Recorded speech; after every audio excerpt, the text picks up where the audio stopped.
안녕하세요. 정학다입니다.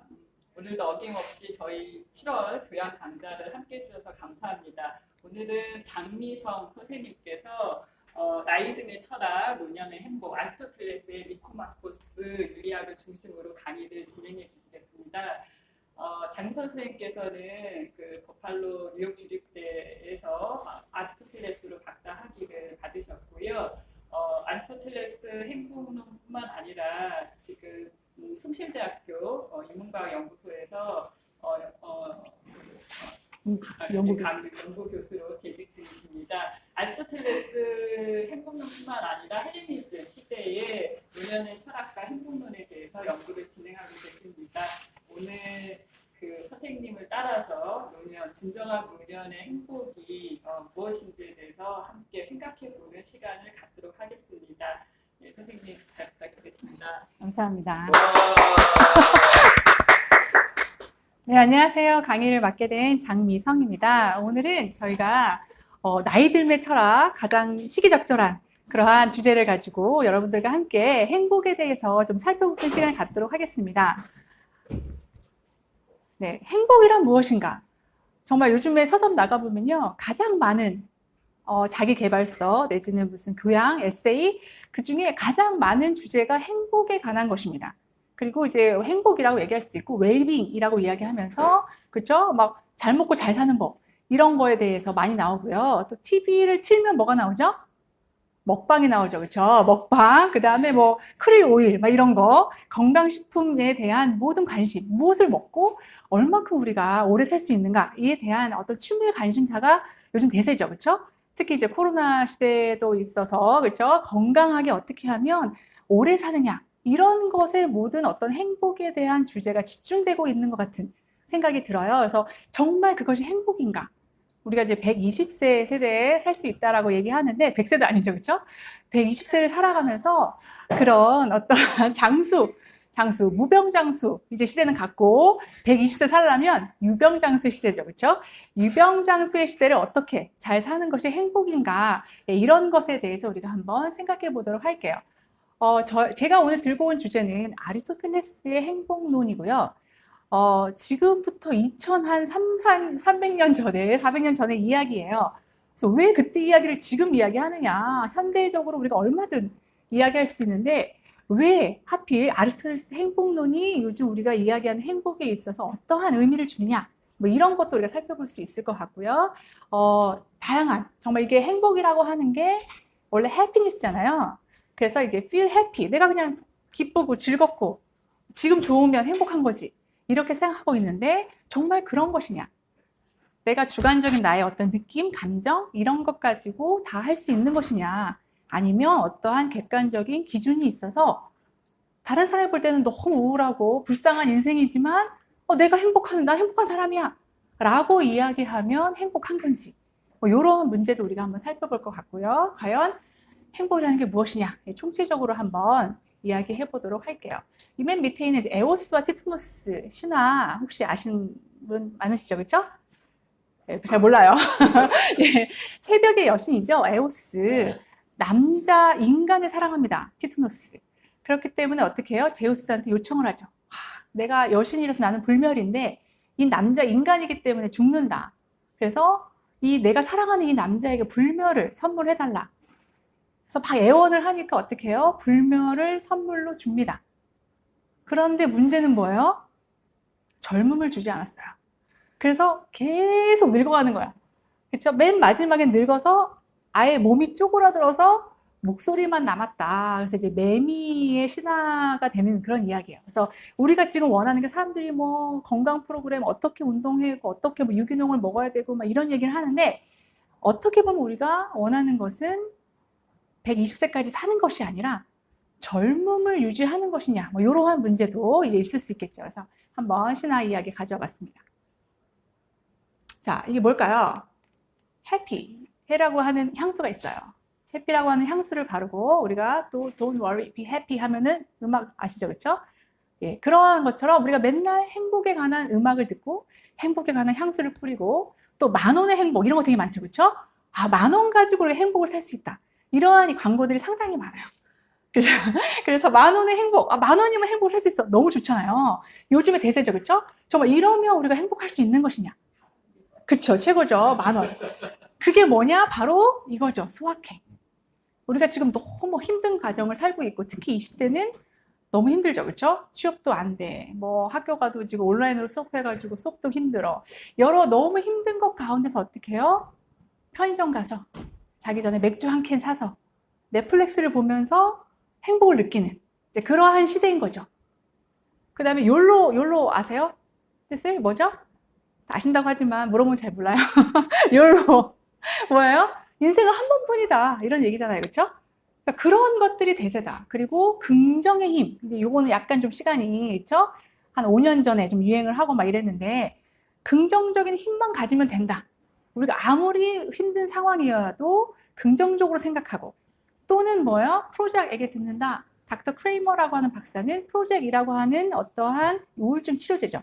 그것을 먹임으로써 나는 안 돼. 나는 너무도 못생겼어. 맨날 뭐 어디 시험 맞추면 떨어져. 막 이런 거에 대해서 약을 투입함으로써 뭔가 행복을 주게 되는 그러니까 고통이라고 하는 그런 호르몬을 자체를 없애버림으로써 행복을 주게 되는 그러면서 희한한 말도 막 지어냅니다. 뭐 코스모, 사이코, 파머콜로지 막 이런 식으로 미용, 정신의학, 약물과 뭐 이런 어떤 학문을 막 만들기도 하고 그리고 또 리미트리스라고 여러분 혹시 루시 뭐 이런 거 보셨죠? 무슨 내용이죠? 뇌의 가동력을 최대로 그렇죠. 100%의 뇌. 그러니까 보통 우리가 인간이 한 10% 정도 뇌를 사용하고 죽는다 그래요. 그렇죠? 13%만 사용해도 막 천재 소리 듣는데 이 리미틀리스는 리미트가 없는 거잖아요. 약을 개발해서 그 약을 먹으면 인간의 뇌를 100% 사용할 수 있다. 그럼 어떻게 되나요? 히라버 라틴어도 하루 만에 배웁니다. 예, 그렇죠? 언어를 하루 만에 그리고 피아노 레슨도 하루 만에 해서 베토벤 월광을 치고요. 뭐 이러한 것들이 나타나요. 루시라고 하는 영화도 마찬가지죠, 그렇죠? 10%만 사용했는데 그것을 20% 끌어올렸을 때, 40%, 60%, 100% 끌어올렸을 때 어떻게 되느냐? 다시 말해서 요즘에는 뭐예요?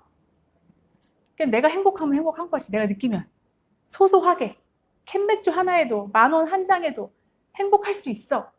내지는 어떠한 약물 복용을 통해서 우울한 어떤 호르몬 나오는 거를 없애버려. 라든가 아니면 뇌과학적으로 뇌를 분석해서 뇌의 기능을 100%까지 끌어올린다면 과연 행복할 것인가? 그 영화는 뭐예요? 아시다시피 결말이 되게 비극적이죠. 그래서 왜 그러느냐? 근데 이러한 약물이나 이런 것들이 만약에 부작용이 없다라고 한다면 그러면 그게 정말 우리한테 행복을 줄 수 있는 것인가? 그러니까 정신의학적으로 아니면 뇌과학적으로 분석할 문제인가? 아니면 철학적으로, 윤리적으로 우리가 한번 생각해 볼 문제인가? 본격적으로 한번 들어가 보도록 할게요. 근데 우리는 이제 행복론뿐만 아니라 노인의 행복, 그렇죠? 노년의 행복을 어떻게 볼 것이냐. 이 두 가지의 주제를 다 가지고 있어요, 오늘. 결과적으로 알쓸스 행복론은 노년의 행복을 이야기합니다. 근데 이제 우리가 노년에 대해서 우리가 생각을 해보죠. 지금 제가 이야기한 것처럼 지금 2019년 현재 노인의 비율이 15.5%예요, 우리나라가. 그래서 고령화 시대는 이미 옛날에 지나갔고요. 그냥 고령 사회고요. 그렇죠? 14% 이상의 고령 사회고요. 2025년에 되면 노인의 비율이 20%가 넘어가서 초고령 사회로 됩니다. 그러니까 이제는 노인의 인구가 상당히 많아요. 그렇죠? 혼자 사는 어떠한 비율, 노인의 인구 상당히 많은데 여러분 노인 하면 어떠한 게 떠오르세요? 노인 했을 때 어떠한 느낌인가요? 노인 하면 아파요. 그렇죠? 그리고요. 요즘에 노인 하면은 태극기 뭐 이런 거 있잖아요. 태극기 부대. 그렇죠? 그래서 막 노인 아니에요. 아닙니다. 예. 노인은 약간 이제는 예전에는 어떻게 해요? 막 존경하는 그렇죠? 뭐 이렇게 흰머리가 나면은 뭐 이렇게 지혜 아니면 연륜이 있는 뭔가 이렇게 지혜자의 모습이었다면 요즘에는 좀 이렇게 디지털 시대라서 그런지 노인 하면 좀 이렇게 오히려 노인 검색어를 치면 혐오 이런 게 좀 많이 뜹니다. 정말 이게 시대적으로 농경 사회에서는 노인은 정말 존경할 만한 많은 경험과 지식, 지혜를 가지고 있는 사람이었다면 디지털 사회인 지금 현재는 너무도 안 좋은 그렇죠? 이렇게 좀 혐오의 대상이고 막 너무 노인하면 시끄럽고 그렇죠? 지하철에 노인석 생각나고 막 이러잖아요. 그런 것만 생각이 났는데 정말 노인이라고 하는 것이 어떠한 것이냐. 그러니까 노인이라고 하는 일단 철학적으로 생각해 보면 노인이라고 하는 것은 몇 세부터 이야기할 거 여기서부터 원래 들어가야 되죠, 그렇죠? 시간 관계상 빨리 넘어가도록 하겠지만 몇 살부터 노인이라고 부를 수 있느냐? 노인이라고 했을 때의 그 인생의 단계 중에 노년기의 특징이 뭐냐? 뭐 이런 걸 조금 우리가 알아봐야 될 것 같아요. 제가 이제 설명하고자 하는古대 그리스에서 아테네인들은 자신들을 노인이라고 불렀고요. 그리고 일리아스에 나온 네스토르라고 하는 노인이죠. 노인이서 이제 아킬레우스가 아가멤논한테 삐져서 자기 안 나가겠다라고 했을 때 그것을 해결하려고 하는 그러니까 많은 사람들을 보내서 설득하고 지혜를 주고 했던 사람이 이제 네스토르, 노인으로서의 어떤 모델이죠. 그리고 이제 칠현인들, 뭐 솔론 같은 경우에 100세 이상 살았고요. 뭐 탈레스, 피타고라스 다 100세 이상. 그래서 아마 아테네인들에게 노인은 철학자 내지는 지혜자로 불렸던 것 같아요. 지금과는 좀 많이 다른가요? 자, 요즘에 이제 가장 유행하는 게 찾아보시면 노인을 위한 십계명 뭐 이런 거. 그다음에 60대는 노인도 아니죠. 99%가 후회하는 뭐 10가지 이런 게 상당히 많이 올라와 있어요. 그래서 노인에 대한 어떠한 우리가 관심을 좀 갖고 이건 작년에 유엔이 발표한 새로운 연령 구분이에요. 자, 여기 보시면 노인이 언제부터? 예, 80세부터요, 80세. 저는 어때요? 중년, 아니, 청년이에요, 청년. 중년이래. 중년이 65세부터, 그쵸? 66세부터 해가지고 80세부터라고 이제 유엔이 발표를 합니다. 예전에는 이제 60세, 그쵸? 노인이라고 하면 이제 은퇴하는 나이, 60세, 65세라고 얘기했는데 이제는 청춘이죠. 65세까지 청춘, 그 다음에 청년의 시대, 그 다음에 노인이라고 하면은 80세 이상으로 아마 이야기를 해야 될 것 같아요. 그래서 오늘 우리가 할 것을 이제 목차 드디어 나왔습니다. 오늘 할 것은 그럼 행복이라는 게 진짜 뭐냐? 그러니까 우리가 무슨 영화에서 내지는 무슨 뭐 소확행이나 욜로나 이런 이야기를 많이 하는데 진짜 한번 우리가 행복이 뭐지? 한번 정의 내려볼까라고 얘기하면 잘 모르는 것 같아요. 그래서 거기에 대해서 우리가 좀 한번 생각을 해볼 거고요. 그다음에 노년의 행복이라고 얘기했을 때 이 행복이라고 하는 것 안에 시간적인 요소가 반드시 들어가야 되는 거냐? 그렇죠? 노인이 돼서 완전한 삶을 살았을 때 우리가 행복하다라고 이야기할 수 있는 것이냐? 그러한 문제 좀 살펴볼 것 같고요. 그래서 그렇다면 이제 노인의 행복을 이야기한다면 인생의 단계가 있다는 거죠, 그렇죠? 어렸을 때, 그다음에 청년에, 장년에, 노년에 각각의 뭔가 다른 그러면 행복이라고 하는 그러한 개념이 다르게 규정되어야 하는가? 뭐 이러한 문제 오늘 한번 살펴보도록 할게요. 자, 행복의 탐구. 먼저 행복의 탐구는 언제부터 시작되었는가? 지금 이렇게 가장 많은 책과 뭐 여러 가지 음악과 이런 것들, 향수도 나오는데 언제부터 우리가 행복을 탐구하게 되었는가? 라고 하는 것부터 우리가 시작하도록 할게요. 에피쿠로스의 그 편지 중에 하나죠. 편지에 보면 철학을 할 때는 너무 이르지도 않고 너무 늦지도 않다. 이러한 이제 유명한 말이 나옵니다. 그렇죠? 왜냐하면 어느 누구도 내가 행복하게 너무 일러. 내가 행복하게 너무 늙었어. 이렇게 말하는 사람이 아무도 없는 것처럼 철학도 마찬가지다. 이제 이러한 이야기가 나와요. 그래서 철학이라는 게 뭐냐? 다른 말로 에피쿠로스는 영혼의 건강함이라고 표현을 하죠. 그래서 영혼의 건강함, 즉 철학과 행복을 같이 이야기를 하고 있어요. 언제도 늦거나 이른 때가 없다라고 이야기를 하고요. 두 번째, 가장 오래된 역사서죠. 헤로도토스의 역사서 1권 30에서 32에 보시면 솔론의 대화가 나옵니다. 이제 여기서부터 뭐라 그러냐 하면 이제 크로이소스가 리디아의 왕이에요. 리디아까지 가서 이제 솔론이 왔다는 얘기를 듣고 초대를 합니다. 초대를 해서 뭐라고 물어보느냐? 솔론님, 지혜에 대한 사랑하는 마음이 있어서 지혜에 대한 사랑하는 마음이라고 하는 단어가 처음 나와요. 그게 뭐죠? 필로소피아죠. 그렇죠? 철학을 한다는 것은 지혜를 사랑하는 것이다. 여러분 다 아실 거예요. 그렇죠? 그래서 그러한 마음이 있어서 견문을 넓히고자 여기저기 나라를 가셨다고 한 소문을 제가 들었습니다. 그러면 한번 저에게 와서 이 세상에서 가장 행복한 사람은 어떠한 사람인지 한번 얘기해 주십시오 라고 이야기합니다. 그래서 제가 주장하는 거예요. 행복의 시작은 철학의 시작과 같다. 그러니까 지혜를 사랑하는 마음에 가장 먼저 우리가 탐구해야 되는 거는 뭐냐? 어떻게 보면 탈레스처럼 자연과학, 아르케 아니라 가장 지혜로운 자에게 우리가 무엇을 물어야 되느냐? 행복이 뭐냐? 정말 행복이라는 게 어떠한 겁니까? 라고 하는 그러한 물음이 이제 나오게 되는 거죠. 왜 물었냐 하면 이제 자기가 가장 행복한 사람을 의시되려고 자기 이제 보물창고를 막 보여줘요. 솔론한테. 나 이 정도 산다. 나 리디아 왕이다. 막 이런 거 보여주면서 행복에 대해서 나를 언급하겠지. 라는 걸 약간의 이제 의식을 하면서 막 자랑을 하는 거예요. 자, 여러분, 만약에 제가 이제 그런 거 많이 내거든요. 행복이라고 하는 것에 대한 오늘 개념 규정을 할 건데, 진짜 행복이 뭐냐? 이게 철학이죠, 그렇죠? 그렇더더라. 여러 사람들이 다 각자 자기 어떤 행복에 대한 생각을 가지고 있는데, 진짜 행복에 대해서 어떻게 우리가 정의낼 수 있는가? 뭐 이러한 문제를 이야기하려고 하는데, 좀 어려워요. 학생들한테 물어봐도 잘 모르잖아요, 그렇죠? 여기도 다 이렇게 물어보면 다 각각 다른 대답을 해주실 것 같아요. 그렇죠? 그래서 제가 또 뭐라 그러느냐? 잘 모르겠다라고 얘기하면 그럼 뭐라 그래요? 본인이 생각하기에 가장 이 세상에서 행복한 사람이 누구냐? 라고 얘기하면 좀 약간 뭔가 클루가 나오겠죠. 그렇죠? 자, 여러분이 생각하기에 이 세상에서 가장 행복한 사람은 누구신가요? 어떤 사람? 한균전 선생님. 너무 열심히 쳐다보셔가지고. 누굴까요? 선생님 생각하기에 그냥 편하게. 생각해보겠습니다. 아, 네. 다 지금 눈을 돌리고 계세요, 지금. 자, 가장 행복한 사람이 누군지를 알면 행복에 대한 정의가 나오겠죠, 그렇죠? 자, 그래서 이 솔론이 뭐라고 얘기하느냐? 되게 특이한 대답을 해요. 너무 재밌죠, 이거? 오늘 다 이게 일일이 설명할 수는 없겠지만 관심 있으신 분들 역사서 1권을 읽으시면 됩니다. 첫 번째는 아테네 사람 텔로스라고 이야기합니다. 그러면서 어떠한 식으로 설명하냐면 이 사람은 되게 좋은 도시에 살고, 아테네, 그렇죠? 좋은 도시에 살고, 그리고 또 덕이 많은 아들들을 두고 그 아들의 또 아들, 그러니까 할아버지죠. 그 아들이 덕이 있게 잘 살고 지금도 살아있고 이런 얘기를 합니다. 그리고 살림도 좀 되게 넉넉한, 좀 약간 잘 살아요.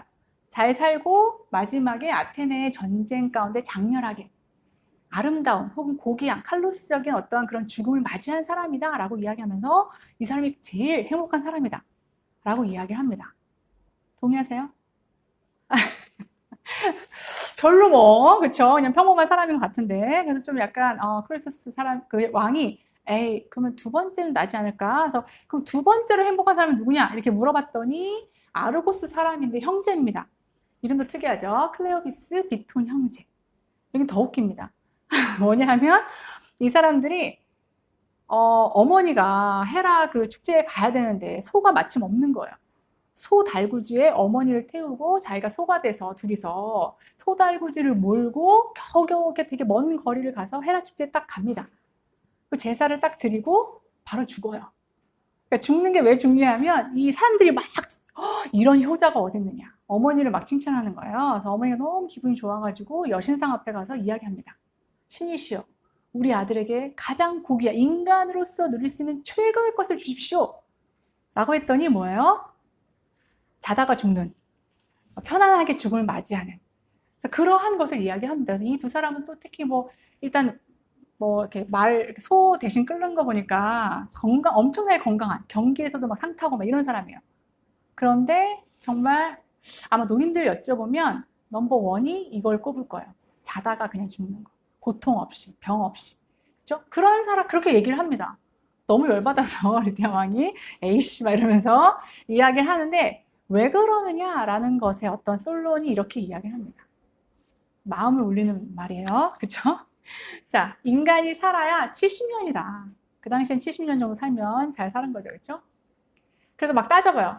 윤달 끼고 빼고 막 이러면서 약 25,200일 정도를 사는데 그 중에 하루도 똑같은 날은 없다. 맞죠? 그렇죠?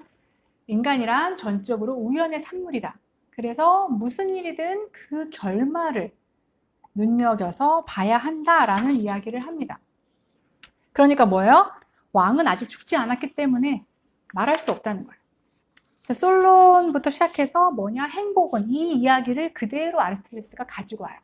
니코마코스 윤리학 1권에서 이 솔론을 많이 이야기합니다. 그래서 원래 아리스토텔레스 작품을 읽어보시면 상당히 상식에 기반해서 통념에 사람들이 이렇게 한다더라 라고 하는 것들을 계속 분석하고 쳐내려가고 막 이러면서 이야기하거든요.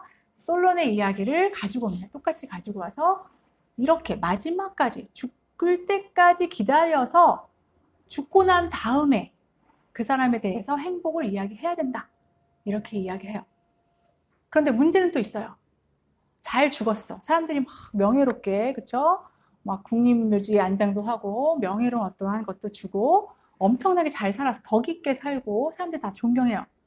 그런데 죽은 다음에 그 아이들이, 자식들이 어떻게 해요? 막 비리를 저지르고 맨날 뉴스에 나오고 막 이런 거 되게 많이 있잖아요. 그렇죠? 자식은 자기 마음대로 안 되잖아요. 그렇죠? 그러니까 그런 것을 봤을 때 사람들이 과연 잘 죽고 행복한 사람이라고 이야기하더라도 자식이 좀 개차반이면 이거는 누가 행복하다고 할 수 있을까? 이러한 어떤 질문을 합니다. 아르스레스가. 더 나아가서 자식은 괜찮아. 근데 손자가 뭐 마약에 도박에 해서 맨날 막 신문에 오르락내리락 해. 그러면 어떻게 해요? 그것도 좀 행복하다라고 얘기할 수 없지 않을까? 이렇게 물어요. 그러면 어떻게 해요? 언제까지 우리가 그 사람이 행복하다라고 하는 평가를 기다려야 할 것인가? 한 3대 정도만 우리가 평가해서 이야기해야 되는 것이냐? 아니, 내 행복인데 왜 자식이나 그 손자까지도 내가 책임져야 되느냐? 물론 양육의 의무가 있긴 하지만 이러한 것들을 아리스토텔레스가 탐구하기 시작해요. 자, 그래서 우리가 행복의 정의, 그럼 아리스토텔레스가 어떠한 식으로 먼저 행복을 정의 내렸느냐를 먼저 우리가 살펴보고요. 더 이야기를 나눠보도록 할게요. 여러분들 많이 아시겠지만 이제 에우다이모니아라고 하는 것이 행복이라고 하는 거죠. 그렇죠? 행복이라고 했을 때 우리가 에우라고 하는 거, 그렇죠? 에우라고 하는 거가 여기 다이몬이 들어가 있네요. 다이몬이 뭐죠? 수호신이죠. 그렇죠?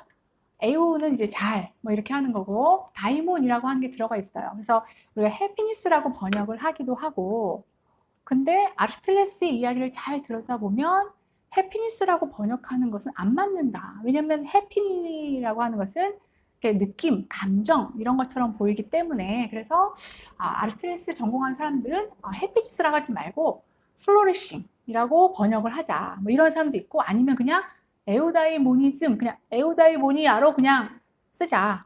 번역하지 말고 막 이러한 이야기들이 많이 있어요. 그것은 뭐냐 하면 이게 하나의 어떤 감정, 느낌이 아니라 뭔가 인생 전체에 걸쳐서 이게 막 플로리싱이라고 하는 게 막 꽃도 나오고 막 만발하고 막 풍성한 이러한 느낌이잖아요. 그래서 그러한 것을 행복이라고 하자라고 이야기를 하고요. 뭐 아리스토텔레스가 에우다이모니아를 만든 건 아니죠, 그렇죠? 하지만 최초로 윤리학이라고 하는 책을 쓰고요. 그 윤리학이라고 하는 것의 전체 주제는 행복이에요, 행복.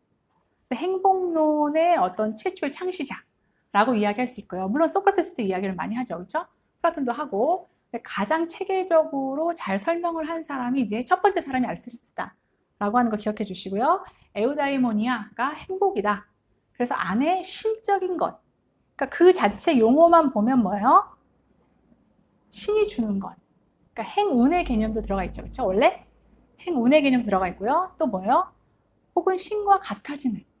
그러니까 행복하다 나중에 읽어보면요. 아리스토텔레스 행복은 이거는 인간으로서 불가능해. 막 화를 내는 사람들이 많아요. 이렇게 이거 가지고 어떻게 하라는 거야 지금. 그냥 넷플릭스 보고 캔맥주 하나면 행복한데 10,000원이면 행복한데 이거 어떻게 하라는 거야. 뭐 이런 사람들이 많아요. 근데 신과 같아지거나 신에서 오는 약간 이러한 느낌이 일단 있어요. 행복이라고 하는 게. 자, 아리스토텔레스가 그런 행복에 대해서 어떤 식으로 이제 규정을 짓느냐. 첫 번째 행복은 그냥 다른 게 아니라 잘 사는 거 혹은 잘 행동하는 거. 그래서 living well, doing well로 그냥 딱 이야기를 합니다.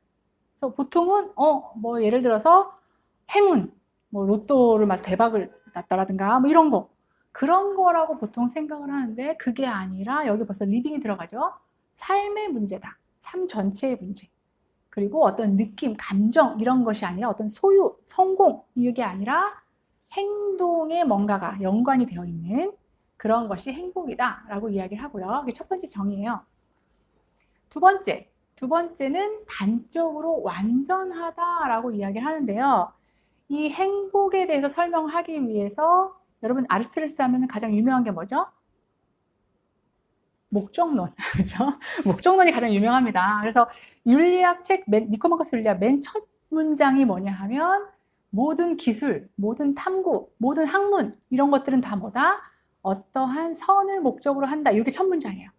어떠한 선, 그러니까 선이라고 하는 거, 좋음이라고 하는 것의 규정은 뭐냐면 어떤 것이 겨냥하고 지향하는 바, 이게 규정이에요. 좋음이라고 하는 게 규정. 근데 이 좋음도 그냥이 아니라 이 목적론이라는 건 뭐냐면 좋음들 중에서도 이 하이어라키가 있어요. 그래서 우리가 돈이 있으면 행복한 거지 뭐. 연봉 한 1억 뭐 이 정도면 행복하지 라고 얘기하는 것도 돈도 우리가 행복이라고 목적을 하잖아요. 돈을 추구하잖아요. 그런데 그것뿐만 아니라 돈을 벌면 또 뭐 하죠? 돈 벌면 하고 싶은 거. 국회의원 배지 달고 싶잖아요. 그렇죠? 그래서 돈을 벌면 사람들이 명예를 추구해요. 그러니까 명예라고 하는 것이 돈보다는 상위의 목적인 거죠. 배지 달았어요. 뭐 하고 싶죠? 더 이상 없나요? 명예만 가지고 돈보다는 명예고. 그래서 이 모든 좋음, 사람들이 추구하는 이 모든 것을요, 아리스토텔레스는 되게 체계적이라고 했잖아요. 되게 체계적으로 분석적으로 나눕니다. 딱 3가지.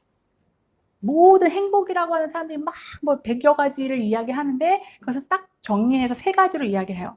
그게 뭐냐? 첫 번째는 즐거움. 그렇죠? 내가 즐거우면 행복한 거지 뭐. 모든 사람이 즐거움을 추구하죠. 그렇죠? 맨날 고민하잖아요. 내가 이거 해야 될 그게 있는데 레포트 써야 되는데 그렇죠? 수업에 나가야 되는데 어떻게 해요? 좀 자고 싶고 좀 여자친구랑 놀고 싶고 그럼 뭐예요? 수업 안 들어가잖아요. 레포트 안 쓰잖아요. 밀리잖아요. 그것은 뭐다? 즐거움이라는 거죠. 그러니까 즐거움을 목적으로 하는 삶, 즐거움이 행복이라고 생각하는 사람들, 이 첫 번째 분류예요. 두 번째가 이제 그보다는 조금 상위에 명예나 덕이죠. 세 번째는 더 상위, 명예나 덕보다 상위가 뭐가 있을까요? 이건 관조라고 이야기해요. 그래서 이거는 거의 신적인 거야. 나중에 얘기할게. 말로 넘어갑니다. 돈은요, 들어가지도 않아요. 그래서 돈은 이 3가지에 들어가지 않는 더 하위의 것. 그래서 아리스토텔레스는 이렇게 뭐랄까 하이어라키 되게 좋아해요. 레벨을 딱 정리합니다. 인간도 똑같은 인간이 아니고, 그렇죠? 어떤 평범한 내지는 막 짐승보다 못한 인간이 있고, 그 다음에 그냥 보통 평범한 인간이 있고, 고귀한 인간이 있고, 우리는 고귀한 인간의 이야기를 들어야 된다. 맨날 이렇게 얘기해요. 그래서 항상 이렇게 나누는데 그 중에서 그 텔로스의 목적, 행복은 목적인데 이 행복이라고 하는 건 뭐다? 최고의 목적이다. 라고 이야기하는 것이죠. 그래서 단적으로 완전하다. 이 완전하다라고 하는 게 텔레이온이라고 하는 것인데요. 텔로스랑 이제 기원이 같죠. 그렇죠? 목적. 근데 얘는 완전함, complete, 뭐 이런 거. 그리고 자족적이다. 요것을 이제 행복에 대한 정의를 이야기합니다. 그리고 반드시 뭐가 들어가요? 행위. 실천을 통해서 성취할 수 있는 것들의 목적. 목적 중에서 최고의 선. 끝에 있는 그 피라미드 맨 끝에 생각하시면 돼요. 그러한 목적이다라고 이야기를 합니다. 세 번째죠, 이제. 그럼 행복이 또 뭐냐라고 얘기했는데 아까 전에 좋음이라고 했잖아요. 좋음 중에서 최고의 좋음. 그리고 완전함. 이 완전함이라고 얘기했을 때 어떠한 생각이 나요, 여러분? 행복은 완전하다. 그리고 자족적이다. 더 이상 뭐를 첨가할 필요가 없는 그런 걸 이야기해요. 그러면 행복이라고 했을 때 돈도 있고 명예도 있고 즐거움도 있고 막 뭐 다 있어야 되잖아요. 어떻게 그런 인간이 있을 수 있겠어요, 그렇죠? 그러면 아무도 행복할 수 없는 거야, 막 이렇게 자괴감에 빠지는데 과연 그런 것인지. 자, 오늘 토요일이니까 여러분들 아침, 점심, 뭐 브런치 드셨죠, 그렇죠? 네, 가장 완벽한, 완전한, 자족적인 아침 식사는 뭘까요? 일단 뷔페 가가지고 막 한식, 일식, 중식 막 다 먹어야지 완전한가요?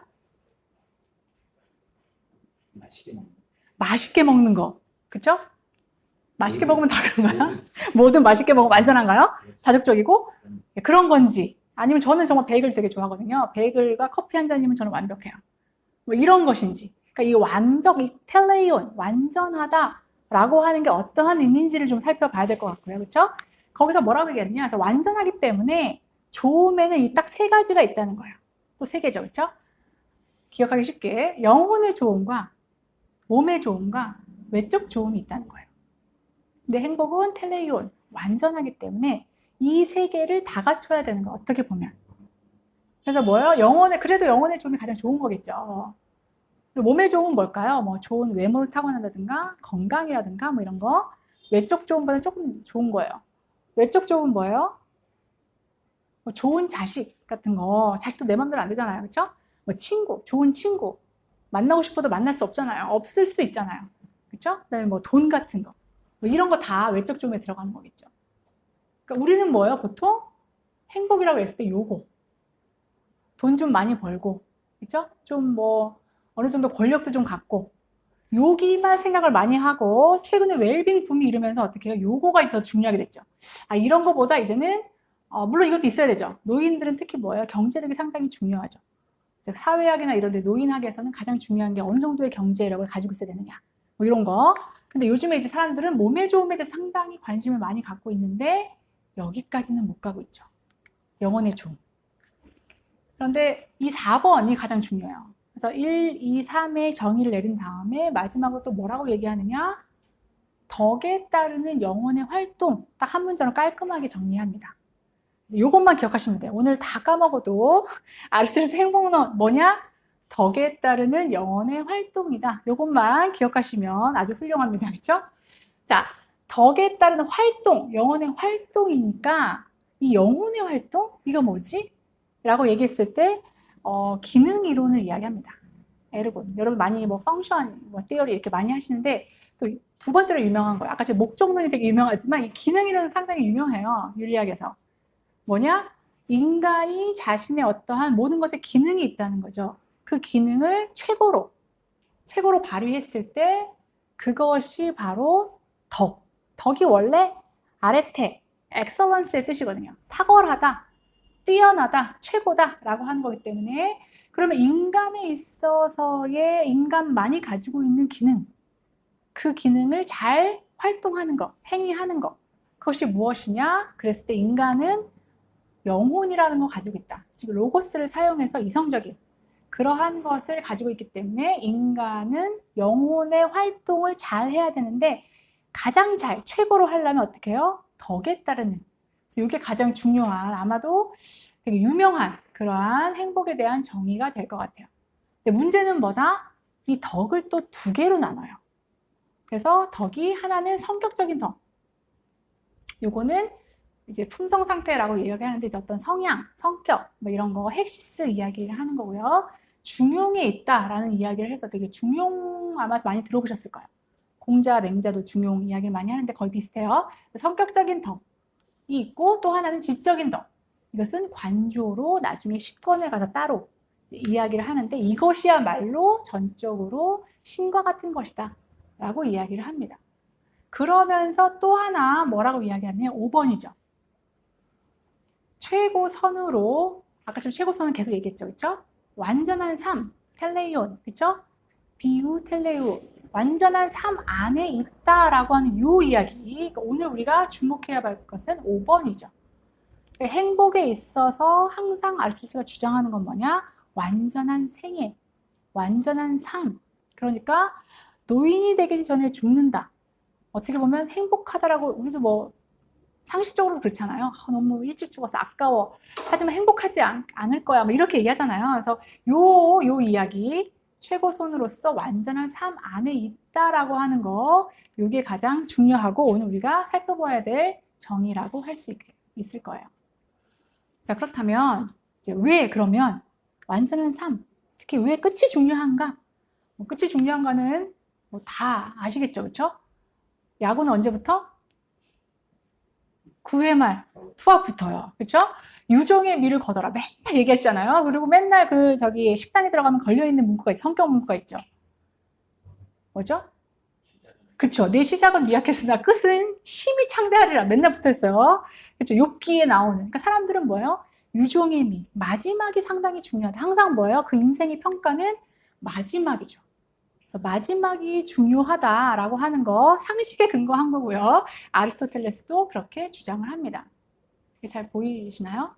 자, 읽어볼게요. 잘 안 보이죠? 예. 어떠한 이유로, 위에 이제 이런 이유로 나오는데요. 어린이는 행복한 사람이 아니다라고 분명하게 이야기하고 있습니다. 젊은이나 심지어 중년도 행복하다라고 이야기할 수 없다라고 얘기합니다. 왜냐하면 나이 때문에 뭔가 그러한 일들을 실천할 수 없다.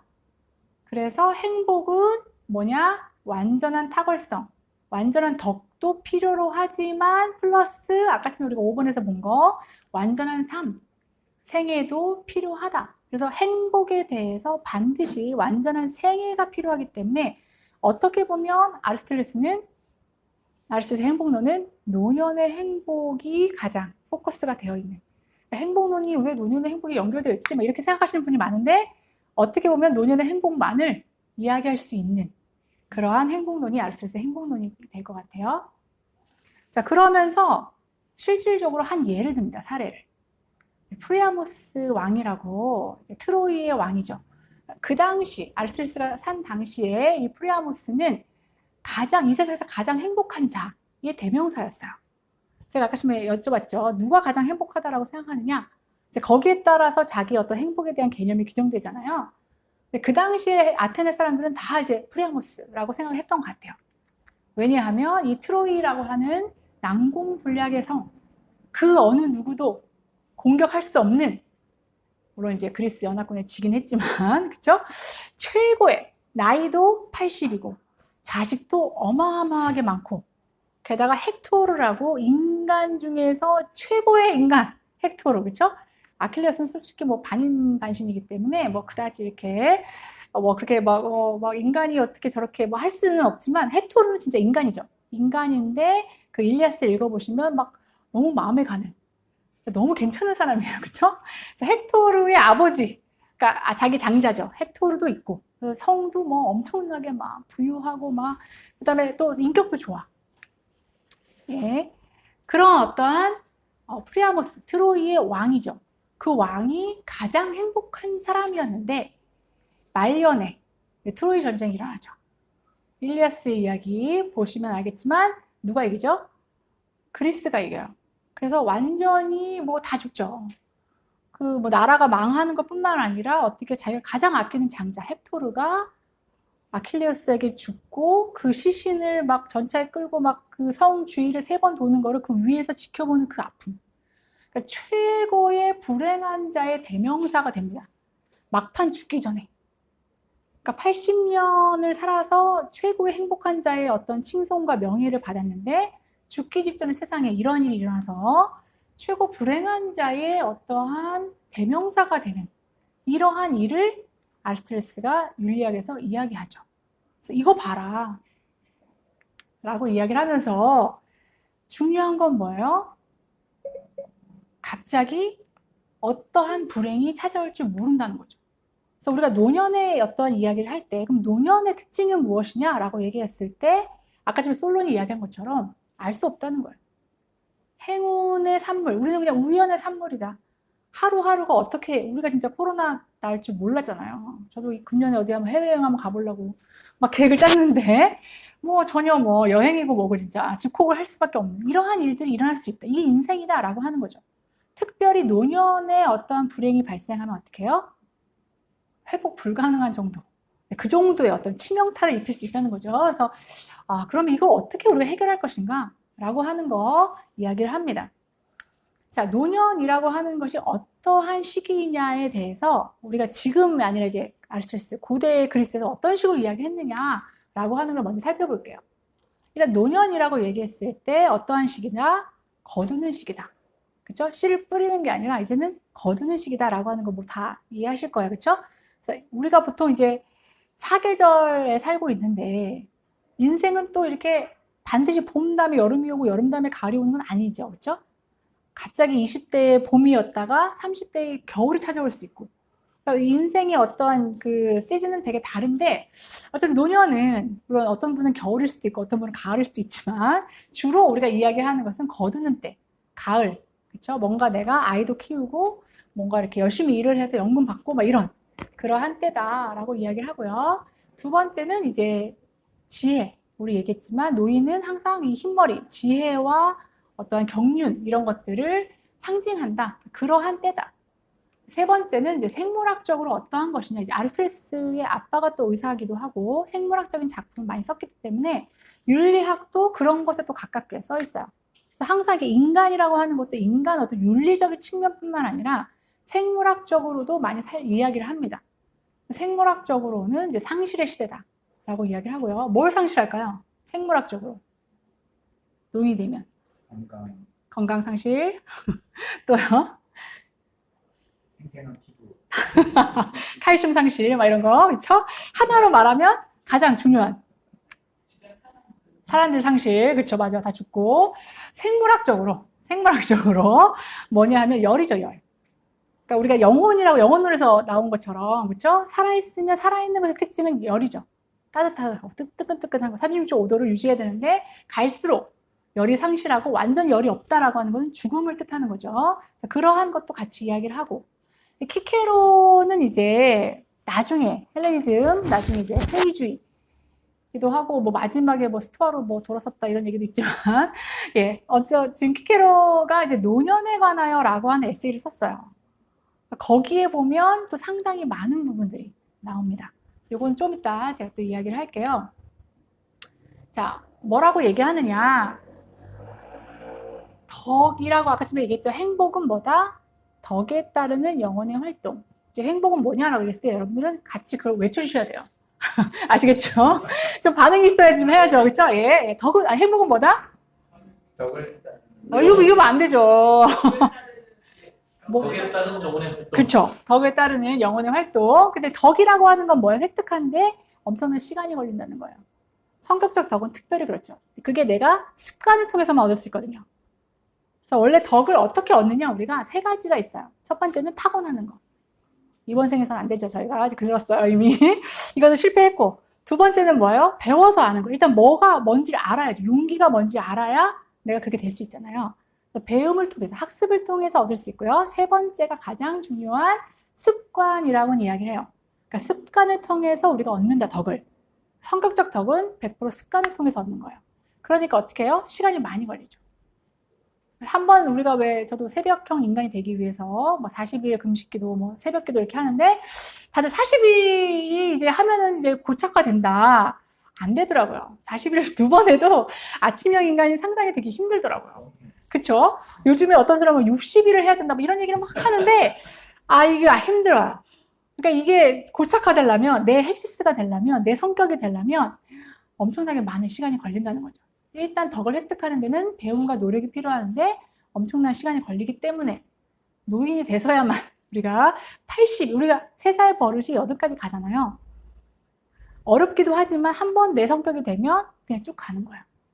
80까지. 그래서 한 80 정도 돼야 우리가 조금 덕에 대해서 어떠한 덕을 가졌는지 행복하다라고 얘기할 수 있지 않을까.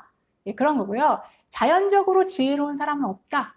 그렇죠? 특히 지적인 덕도 우리가 5가지를 6권에서 이야기하는데 그 중에 그러니까 성격적 덕과 관련된 실천적 지혜. 이것은 끊임없는 시간과 노력이 필요하다라고 이야기를 하고요. 여기도 마찬가지죠. 이제 실천적 지혜가 있는 사람들, 이러한 사람들이 이제 경험이 많고 나이 든 사람인데 일단 시간이 많이 들어간다. 그리고 자주 이런 표현을 써요. 경험으로부터 나온 눈을 가지고 있어 올바르게 본다. 그래서 눈이라는 표현이 고대 글쎄도 특징이죠, 그렇죠? 영혼의 눈, 영혼이 눈이 있고 맨날 경험의 눈, 막 이런 얘기를 해요. 뭐죠 이게? 식센스인가요? 이렇게 영혼에도 눈이 있고 막 이런 얘기를 하면서 그러한 것이 시간을 통해서 많은 경험과 축적, 올바른 습관을 계속하는 것 이런 걸 통해서 나온다. 라고 얘기하고요. 뿐만 아니라 아까 지금 얘기했지만 생물학적으로 이제 수사학에서 2권 13장이요. 노인장이에요. 그래서 여기에 노인에 대한 특징이 쫙 나오는데 되게 안 좋은 게 나와요. 그러니까 우리가 노인이라고 얘기했을 때 네스토르 같이 막 이런 정말 막 존경하고 나의 모델이 된 인생의 모델이 된 이러한 노인도 있지만 또 아리스토파네스나 희극 작품에 나온 노인 보면 되게 막 엄청 화내고 막 그쵸 못 참고 막 이런 거 나오잖아요. 거기 수사학에도 주로 이런 게 나옵니다. 거기서 어떻게 이야기하느냐? 노인은 종종 속임을 당하거나 보이스피싱 당한다는 거죠. 옛날부터 이런 게 있었어요. 그 다음에 인생 전체가 실패작이고 자신감도 없고 활력이 부족해. 이게 이제 노인의 특징으로 네, 수사학에서 가장 연설술이 필요한 거죠. 그래서 노인에게 또 적합한 또 연설술이 있겠죠, 그렇죠? 이런 특징을 알아야 되는 거예요. 수사학에서는 이런 식으로 이야기합니다. 또 젊은이는 뜨겁다. 반면에 노인은 차갑다. 아까쯤 얘기했지만 생물학적으로 열이 계속해서 빠져나가기 때문에 생이 점점 빠져나가죠. 그래서 노인이 되면 비겁하다라고 이야기합니다. 자, 왜냐하면 이 겁은 일종의 찬 기운이다. 뭐 이런 식의 어떠한 생물학적 이야기를 수사학에서도 해요. 윤리학에서도 많이 하고요. 그 이야기는 뭐예요? 겁은 뭐예요? 공포거든요. 공포가 나오면 어떤 식으로 반응하죠? 생물학적으로? 특징. 소름이 끼치죠. 그렇죠? 닭살 돋고 막 하얗게 되죠. 그렇죠? 이 하얀 게 특징이에요. 왜냐면 열이 없어져요. 빨갛지 않잖아요. 빨간 건 뭐죠? 분노, 그리고 수치심, 그렇죠? 창피하면 막 빨개지잖아요. 그러니까 그러한 것처럼 감정도 다 분석을 해요, 수학에서.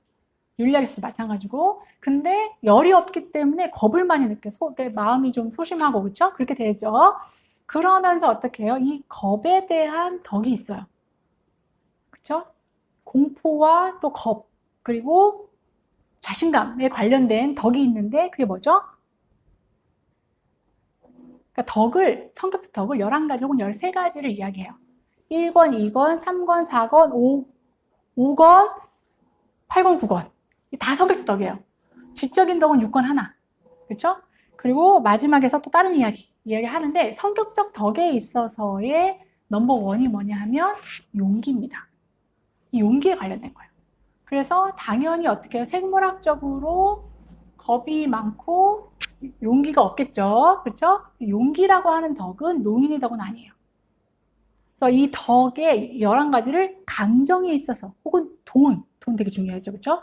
돈에 있어서 그다음에 사회적인 삶, 교제에 있어서 덕은 아니고 감정에 있어서 이렇게 4가지로 딱 분류를 해요. 체계적이에요, 상당히. 그러면서 각각의 감정에 있어서는 용기, 절제, 그다음에 온화 뭐 이런 식으로 딱딱딱 집어넣어요. 그 중에 용기라고 하는 것은 젊은이의 덕이다. 이렇게 되는 거죠. 그렇죠? 그리고 노인이나 성 많은 사람, 화를 많이 내는 사람은 쉽게 친구가 될 수 없다. 누구도 자신에게 괴로움을 주는 사람이나 즐거움을 주지 않는 사람과 함께 시간을 보낼 수 없다. 그렇죠? 즐거움도 안 주고 괴로움도 안 주고 친애에 대해, 그러니까 사랑에 대해서 2권을 씁니다. 8권, 9권.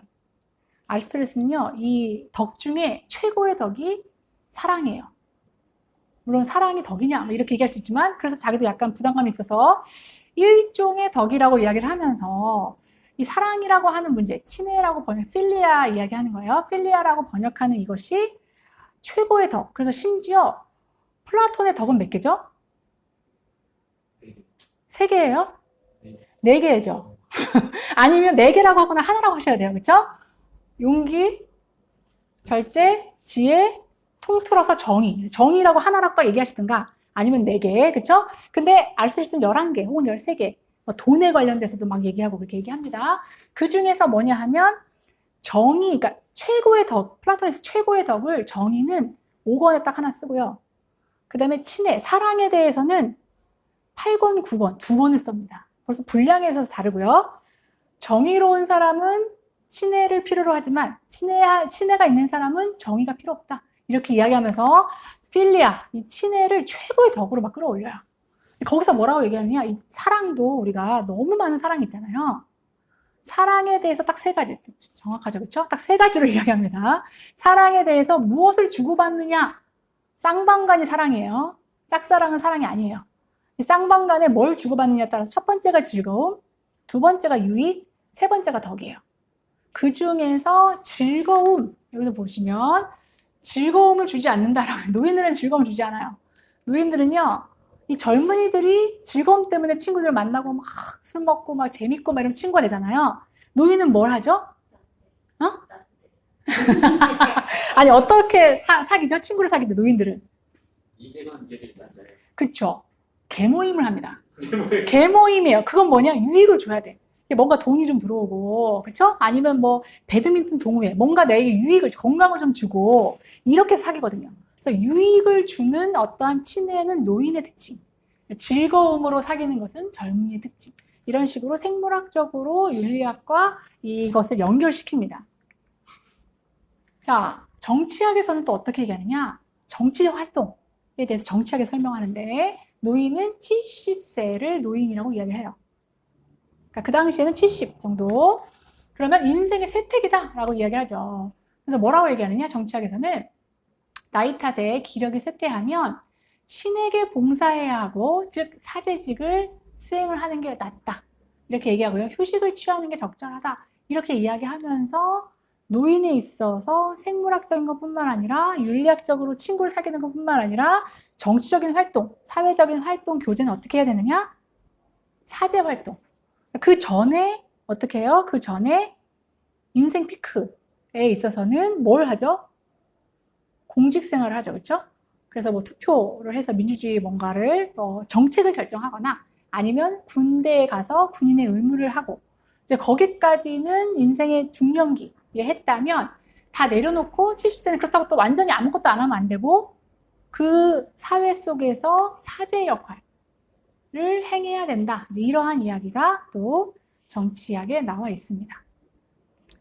그러면서 뭐라 그러느냐?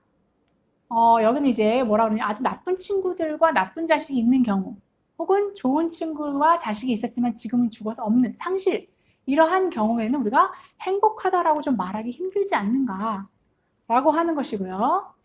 그러면 우리가 마지막 단계, 이 노인의 특징을 좀 알아봤는데 이 마지막 단계에서 그러면 오래 사는 게 중요한 것인가? 그러니까 행복한 사람이 오래 산다면 더 행복할 수 있는 것인가? 이런 문제. 그리고 마지막에 우리가 얘기했지만 불행할 가능성이 있잖아요. 항상 우리는. 운에 따라서 불행으로서 행복을 잃어버릴 가능성이 있는데 그렇다면 우리가 어떻게 살아야 하는가? 우리가 늘 하는 말처럼 왜 가늘고 길게 사는 게 좋은 삶이냐? 짧고 굵게 사는 게 좋은 것이냐? 이제 여기에 대해서 물론 굵고 길게 사는 게 최고겠죠. 그렇죠? 근데 이렇게 하기 힘드니까 어떤 식으로 살아야 하는지 우리가 조금 있다가 좀 쉬었다가 행복에 대해서 좀 더 깊숙이 들어가서 알아보도록 하겠습니다.